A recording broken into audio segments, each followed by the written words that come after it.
Hello, my wonderful people, viewers and subscribers all over the world. Good morning, good afternoon, good evening, depending on where you are. Happy New Day, TGIF. Thank God it's Friday. I welcome you all again to another episode of the Betrayal in between the Biafrans, government in exile, and also the IPOB Nigeria.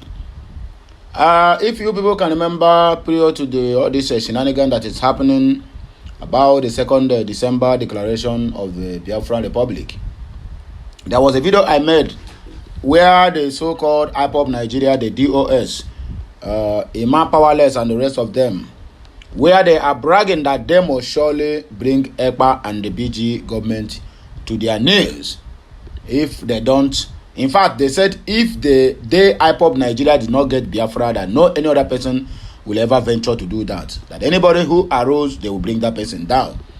Anyway, they are still working hard. They are still working assiduously, according to people who speak English, to bring Kpai and the Biafra government in exile to their knees. Make gonna hear this headline before we can be able to proceed with other frivolities.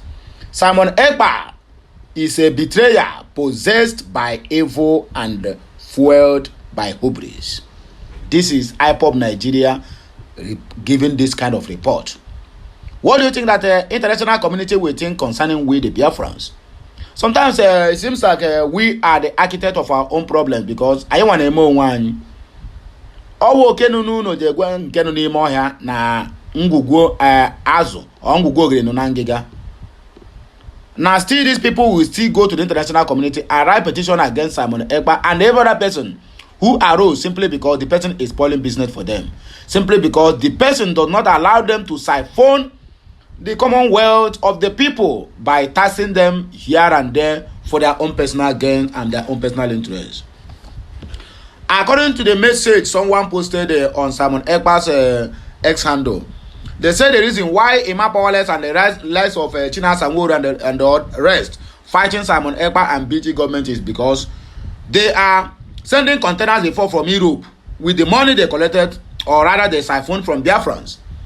And when Simon Kpai took over the affair and Mazi Nnamdi Kanu got incarcerated, the money is not forthcoming again. So they vow that instead of them, like there's an adage in Igbo language that says, Onu eri that they go committed. That if Onu eri instead of Onu eri to stop eating, Nankon keneri beheri megere yabagodo break. That any man that is eating have been committed. And instead of that man to stop it, it's better the person who never eats to do what? To go to wherever they may the person whatever the person like. So that's exactly what is happening in this scenario now. Now look at the negative report these people are making against Simon Kpai and the BG government simply because Akuprohano Nana. Man, remember, we don't have to pro ya no bo askwa no bo elutere ya. Eba ota kon ham no. We are going to take our news and with other headline that we have here. Let us move there. But please, do me a favor. Like, share, comment, and make sure you subscribe to my channel. Bombo reportedly explosion. Okay, bomb reportedly explosion kills 5 Cameroonian forces in Biafra, in Bakassi Peninsula. Even as their government tell them, say, make or know they go there again.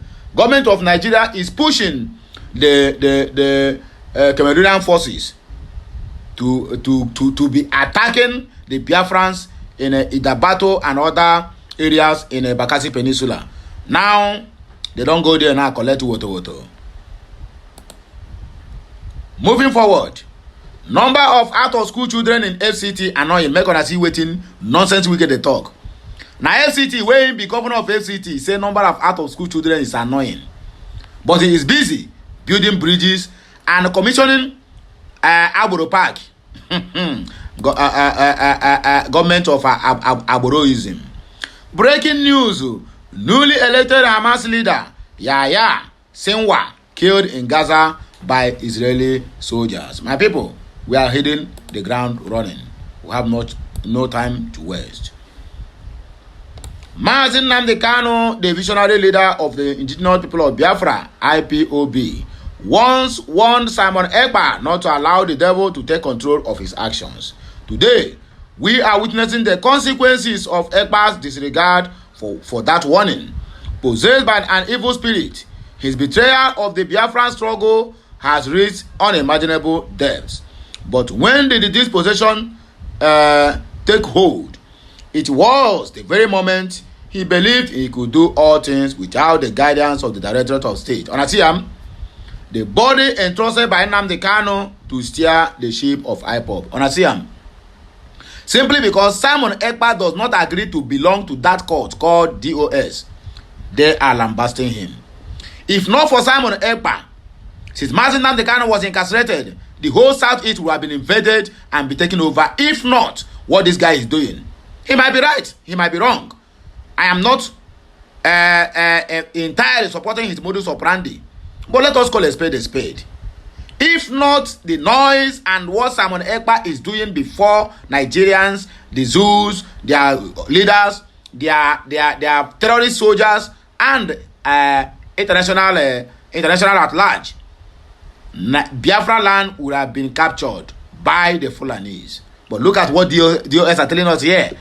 That simply because Ekpa refused to follow them, Ekpa refused to belong to them, now they say Ekpa is evil. Okay, let us continue. Simon Ekpa's descent into Charles began with his arrogance, thinking that he could challenge the authority of the DOS and act on his own. This dangerous pride became his downfall by isolating himself from the legitimate leadership of IPOB. Ekpa opened himself to negative influences that have led him into partnership with the enemies of the Biafran cause.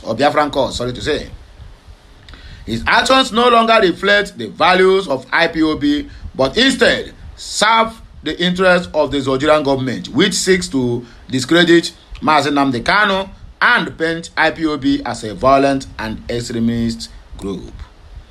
From the moment of rebellion against the DOS, Ekpa's actions took a dark turn. His incitement to violence, orders of unnecessary lockdowns, and the chaos he has unleashed in the southeast have led to the deaths of innocent Biafrans.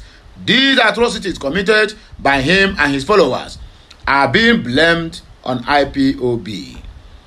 In an attempt to implicate Mazi Nnamdi Kanu in crimes he has never condoned, the Nigerian government has eagerly seized this opportunity, using Ekpa as a tool to justify the violent repression of IPOB and the wider Biafran struggle.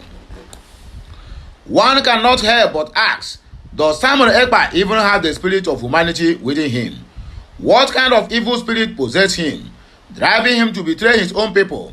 He has become an agent of destruction, leading the very people he claims to fight for into the hands of their enemies.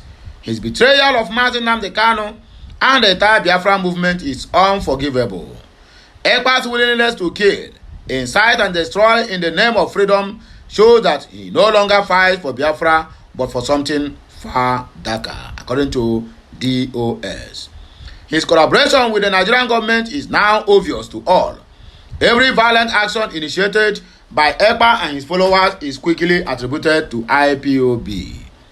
Feeding the false narrative that IPOB is a terrorist organization, the Nigerian state, always eager to suppress Biafra's call for self-determination, has found in Ekpa a willing accomplice. Together, they aim to discredit Mazi Nnamdi Kanu and to weaken the unity of the Biafran people. But the truth cannot be hidden. IPOB, under the leadership of Nnamdi Kanu and the DOS, has always been committed to a peaceful struggle for self-determination. It is clear that Simon Ekpa, in his hubris, has become a puppet of forces that want to see the Biafran dream shattered. He claims to fight for Biafra, yet his actions bring nothing but pain and suffering to the Southeasterners. The evil spirit that has consumed Simon Ekpa was born the day he thought he could act without DOS, the day he believed that his own ambition were greater than the collective wisdom of the movement. He abandoned the very principles that IPOB stands for, principles that have guided Biafrans in their quest for freedom and justice. His betrayal is not just of Mazi Nnamdi Kanu but of the entire Biafran populace. In the words of an Igbo proverb, Onyekwe Chiya Ekwe, meaning if a person agrees, so does their spirit agrees as well. Simon Ekpa agreed with evil the day he decided to forsake the structure of IPOB and follow his own destructive path. The spirit that now drives him is not one of a liberation, but of chaos and destruction. He no longer asks for the people, but for his own selfish interests, manipulating the Biafran struggle for personal gains, according to DOS. It is tragic to see how far he has fallen. What kind of man kills his own people in the name of giving them freedom? What kind of leader thrives in the blood of the innocent? Simon Ekpa's action defies reason and morality. His behavior reflects not the spirit of a freedom fighter, but the spirit of a man consumed by darkness. But no matter how much destruction Simon Ekpa causes, the Biafran spirit will remain unbroken. IPOB, under the divine leadership of Mazi Nnamdi Kanu and the DOS, is a movement ordained by God. No evil, no betrayal can destroy what God has instituted. Simon Ekpa's action may bring temporal pain, but the Biafran cause is destined for victory, according to DOS. Let us remember the words of another Igbo proverb. Inye metara chiya, ka chiya ga-eme ya. Okay, meaning whatever a man does to his God will do back to him. Simon Ekpa's betrayal of IPOB and his people will not go unpunished. His evil deeds will return to him, for the justice of the Biafran cause is unstoppable.